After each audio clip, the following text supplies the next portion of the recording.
नेपाल और भारत के रिश्ते हमेशा से ही अच्छे माने जाते रहे हैं, लेकिन पिछले कुछ समय से दोनों देशों के बीच कुछ है जो ठीक नहीं चल रहा है। भारत नेपाल सीमा क्षेत्र के गांव में नेपाल की अमानवीय व्यवहार की घटनाएं लगातार बढ़ रही हैं। कुछ दिन पहले कुछ भारतीय किसानों पर नेपाली पुलिस ने गोलियां चला दी थी, जिससे एक भारतीय किसान की मौत हो गई थी। इसके बाद हाल ही में बिहार के किशनगंज में लगे भारत नेपाल बॉर्डर पर नेपाल पुलिस ने एक बार फिर भारतीयों को निशाना बनाते हुए गोली चलाई, जिसमें एक शख्स गंभीर है।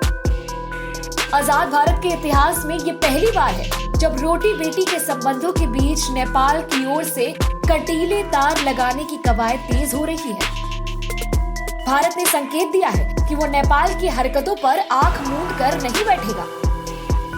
फिलहाल ऐसा कहा जा सकता है कि दोनों देशों के बीच का ऐतिहासिक संबंध आज नाजुक दौर में है। हालांकि ये भारत की दरियादिली ही है कि खराब होते संबंधों की आशंका के बीच भी भारत ने ये साफ किया है कि नेपाल में भारत की मदद से चल रहे अलग अलग प्रोजेक्ट्स पर इसका कोई असर नहीं होगा।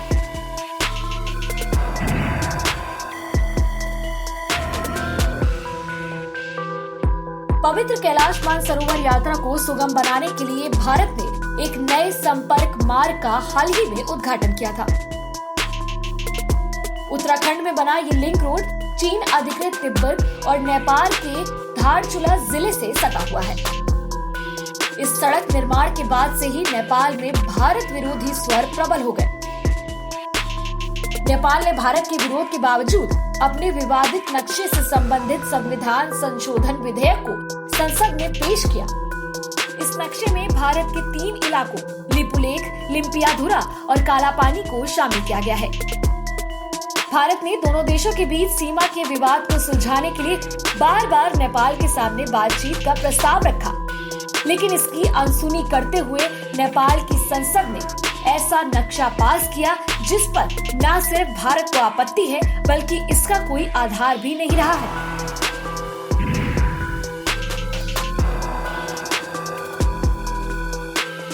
ये तो नेपाल को भी मालूम है कि उसके सभी निवासियों का संबंध किसी न किसी रूप में भारत से है। यहाँ इनकी रिश्तेदारी है, रोजगार है और धर्म के साथ ही सहयोग में खड़ा सदैव एक भारतीय हाथ है। दुनिया भर में रह रहे करीब 75 लाख नेपालियों में से अकेले भारत में 50 लाख नेपाली नागरिक नौकरी और कारोबार के जरिए अपनी आजीविका चलाते हैं। वहीं देश की आय का दूसरा बड़ा स्रोत नेपाल भ्रमण पर आए तीर्थ यात्री और पर्यटक हैं। यहाँ घरेलू पर्यटक से भी ज्यादा अगर कोई पर्यटक आता है तो वो भारतीय है। फिर भी हम यहाँ घृणा के पात्र हैं, जबकि कंबोडिया और थाईलैंड के राज परिवार को अपने भारतीय संबंध और हिंदू पहचान की अतीत पर गर्व है। भूटान और म्यांमार को भारत से कोई परेशानी नहीं, लेकिन नेपाल को होने लगी है।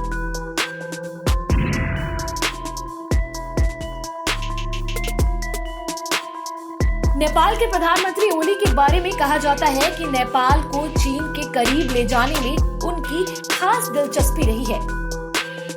नेपाल में चीन की मौजूदगी बढ़ी है। अपने पहले कार्यकाल में भी ओली ने चीन का दौरा किया था और उन्होंने ट्रांजिट ट्रेड समझौते पर हस्ताक्षर किया था। ओली चाहते हैं कि चीन तिब्बत के साथ अपनी सड़कों का जाल फैलाए और नेपाल को भी जोड़े, ताकि भारत पर से उसकी निर्भरता कम हो। भारत हमेशा से कहता रहा है कि युद्ध या हिंसा किसी भी समस्या का हल नहीं है, पर शायद हमारे देश का ये गैर भरोसेमंद पड़ोसी हमारी शराफत और अहिंसा की भावना की वजह से हमें कमजोर समझने की भूल कर रहा है। देश शांति चाहता है, लेकिन उकसाने पर हम जवाब देने में सक्षम हैं। किसी को भी इस बारे में संदेह नहीं होना चाहिए, यहाँ तक कि चीन को भी नहीं। एचएस न्यूज के लिए सौभाग्य गुप्ता की रिपोर्ट। देश और दुनिया से जुड़ी सभी प्रमुख खबरों के लिए हमारे चैनल को सब्सक्राइब करें और लेटेस्ट वीडियो पाने के लिए बेल आइकन को जरूर दबाएं। साथ ही हमारे वीडियो को लाइक और शेयर करना ना भूलें।